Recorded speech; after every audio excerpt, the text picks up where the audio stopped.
बीते कुछ दिनों से हमने सीबीआई को काफी एक्टिवली काम करते देखा है in the infamous RG Kar case of West Bengal. एक ऐसा केस जिसने ह्यूमन कॉन्शियस को शॉक कर दिया है और लोगों को हैरान कर दिया है कि कोई इतना नीचे कैसे गिर सकता है। इस केस में स्टेट एडमिनिस्ट्रेशन फेलियर से लेकर स्टेट गवर्नमेंट नॉन कोऑपरेशन भी देखने को मिल रही है, जब पिछले एक महीने से प्रोटेस्ट करने के बावजूद भी डॉक्टर कम्युनिटी को ना ही न्याय मिला है और ना ही प्रोटेक्शन। पिछले कुछ दिनों से तो मामले और खराब हो गए हैं, जब वेस्ट बंगाल सीएम की मीटिंग बुलाने के बाद डॉक्टर्स इससे हामी भर रहे हैं तो खुद सरकार इससे पीछे हट जा रही है। इस लड़ाई का अंत अब सामने आया है जब वेस्ट बंगाल सीएम के फाइनल मीटिंग के डायरेक्शन पर डॉक्टर्स ने उनके साथ मुलाकात की है और क्या प्रॉमिसेस वेस्ट बंगाल सीएम ने किया है हम आगे देखेंगे। पर इसी के साथ एक नजर हम सीबीआई द्वारा सारे फाइंडिंग्स पर डाल लेते हैं, जो कि आज 17 सितंबर को सुप्रीम कोर्ट में सीजेआई डीवाई चंद्रचूड़ द्वारा हेडेड बेंच को अपनी लेटेस्ट रिपोर्ट सबमिट करेंगे। अभी तक हमें पता है कि सीबीआई ने डॉक्टर संदीप घोष और मेन अक्यूज्ड संजय रॉय के पॉलीग्राफ टेस्ट की परमिशन लेते हुए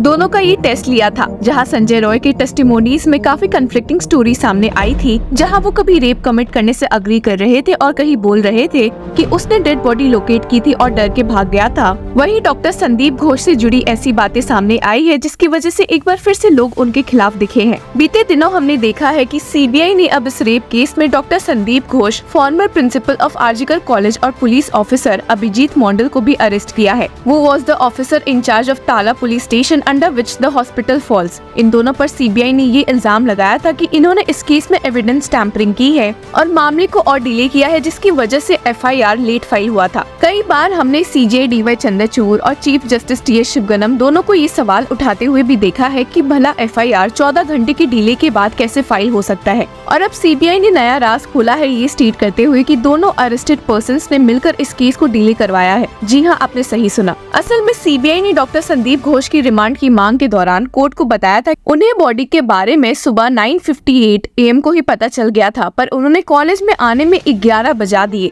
सिर्फ यही नहीं बल्कि कॉल रिकॉर्ड से पता चला है कि डेड बॉडी के बारे में पता चलते ही डॉक्टर संदीप घोष ने ऑफिसर मंडल को 10:03 AM में कॉल किया था। ऑफिसर को भी डेड बॉडी के बारे में पता चलने के बावजूद भी इस केस में कोई कंप्लेंट और कोई एफआईआर फाइल नहीं हुई थी। दोनों के कॉलेज पहुंचने के 11 बजे बाद जाकर एक अननेचुरल डेथ केस 11:30 में रजिस्टर हुआ। इसके बावजूद कि तब तक बॉडी की जांच भी हो चुकी थी। मामला और बिगड़ गया है क्योंकि सीबीआई ने क्लेम किया है कि डॉक्टर संदीप घोष ने ही सुसाइड की थ्योरी बनाई थी और जिसकी वजह से ही विक्टिम के पेरेंट्स को कॉल गया था, जिसमें उन्हें बताया गया कि उनकी बेटी ने सुसाइड किया था। सीबीआई ऑफिशियल स्टेटेड कि इस प्लान का अंजाम डॉक्टर संदीप घोष ने पुलिस ऑफिसर के साथ मिलकर दिया था and added he did not try to get an FIR lodged immediately. Rather, a new theory of suicide was introduced, which is not possible as per external injury visible on the body of the victim that was undressed at the lower part. CBI के इन allegations के बाद waste Bengal state government के लिए मुश्किलें और बढ़ गई है, क्योंकि ये दोनों अक्यूज्ड उनके अंडर ही जो आते हैं और उसमें से भी स्पेशली डॉक्टर संदीप घोष, जिन्हें कि वेस्ट बंगाल सीएम ममता बनर्जी ने खुद से ही आर्जिकर के लिए अपॉइंट किया था। अब जहां डॉक्टर संदीप घोष के खिलाफ मुसीबतें बढ़ी हुई है, वहीं पुलिस ऑफिसर की ओर से मौजूद लीगल काउंसिल सीबीआई द्वारा अरेस्ट से काफी नाराज दिखे हैं और जिन्होंने कोर्ट में स्टेट भी किया है कि they allege there was a delay. They don't say whether I am an accused or a witness. There is no ground for arrest here. This is at best a case of alleged dereliction of duty. For that, a departmental inquiry could have been done. सिर्फ यही नहीं बल्कि CBI ने तो police officer मंडल पर false general diary entry करने का इल्जाम भी लगाया है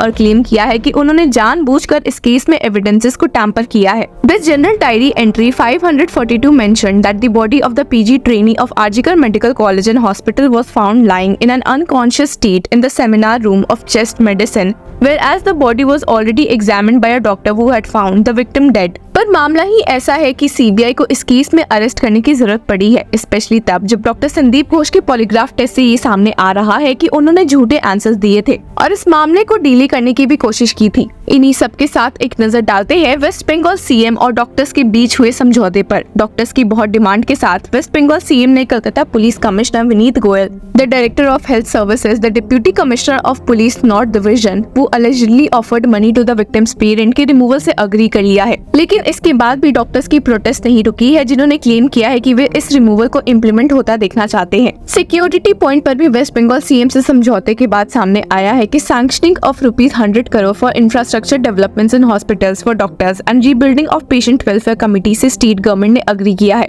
और वही सेफ्टी और सिक्योरिटी के लिए एक special task force headed by the chief secretary establish की जाएगी। और चलिए एक नजर डॉक्टर्स फ्रंट के द्वारा रिलीज किए गए स्टेटमेंट पर भी डाल लेते हैं कि हमारा जो डिमांड्स है, पहले सीबीआई से पहले जो डिमांड है वो सीबीआई क्योंकि ट्रांसपेरेंट एंड इम्पार्शियल इन्वेस्टिगेशन के लिए, रैपिड इन्वेस्टिगेशन के लिए। दूसरी मांग हमारे है गवर्नमेंट ऑफ वेस्ट बंगाल से, क्योंकि जिस सिस्टमिक फेलियर एंड करप्शन के लिए ये घटना घटी, उसका जो जिन जिन डिपार्टमेंटल ऑफिशियल्स का इन्वॉल्वमेंट दिखा गया है, पुलिस एंड हेल्थ का, वो सभी डिपार्टमेंटल हेड को इमीडिएट रिमूव करना पड़ेगा, अपसारित करना पड़ेगा। तीसरी बात ये है जो पुलिस कमिश्नर जो है और जो डिप्टी कमिश्नर नॉर्थ और डिप्टी कमिश्नर सेंट्रल, इसका डायरेक्ट कॉन्नाइवेंस है इस घटना से, कवर अप एविडेंस टैम्परिंग से, इसको भी रिमूव करना है और पनिशमेंट देना पड़ेगा। दूसरी बात यह है कि ये गवर्नमेंट जो गलत बता रहा है, गलत संख्या बता रहा है, गलत इंफॉर्मेशन दे रहा है जूनियर डॉक्टर्स के बारे में, इसके सीजवार के कारण ये मौत हुई। कभी 20 बोल रहा है, कभी 23 बोला रहा है, कभी 24 बोला जा रहा है। इसको गवर्नमेंट को व्हाइट पेपर देना पड़ेगा, कितने मौत हुई, इस साल कितने मौत हुई अगस्त महीने में, पिछले साल कितने थी, उसके पहले कितने, तो कंपेरेटिव डेटा आना चाहिए, ये बोलना चाहिए। हमारा अगला जो डिमांड है, ये जूनियर डॉक्टर्स लोग जो मांग रहे हैं और उनका मांग पूरा करना है। आज ही शाम को फिर तीसरी बार के लिए बुलाया गया चीफ मिनिस्टर्स का रेसिडेंस में 5 बजे। अगर वो जाए, उसका पूरा ट्रांसपेरेंसी के साथ मीटिंग होना चाहिए, लाइव स्ट्रीमिंग होना चाहिए, वीडियोग्राफी होना चाहिए कि हमारा we have past bitter experiences. Medical council को डिजर्व करना, ये वेस्ट बंगाल गवर्नमेंट से हमारा डिमांड है, मांग है कि वेस्ट बंगाल मेडिकल काउंसिल जो करप्शन का एक बड़ा इंस्टीट्यूशन है, उसके जो मेंबर्स है, इस सिलसिला में उसका नाम आ गया एविडेंस टैम्परिंग में, क्राइम सीन में उनको जो इलेक्टेड मेंबर्स को दिखा गया है, उस काउंसिल इमीडिएटली डिजर्व करना पड़ेगा। और last but not the least that ये हमारे राज्य सरकार उसको पुलिस को इस्तेमाल करके सारी जगह पे जो पीसफुल प्रोटेस्टर्स है उसके ऊपर वो फायर कर रहे हैं, अरेस्ट कर रहे हैं ऑन अनसब्सटेंशिएटेड एलिगेशंस। ये बंद करना होगा। लोगों को डेमोक्रेटिक राइट है प्रोटेस्ट करना, तो लोगों को प्रोटेस्ट करना है, वो करेंगे लोग, लेकिन स्टेट मशीनरी को इसका अपप्रयोग बंद करना।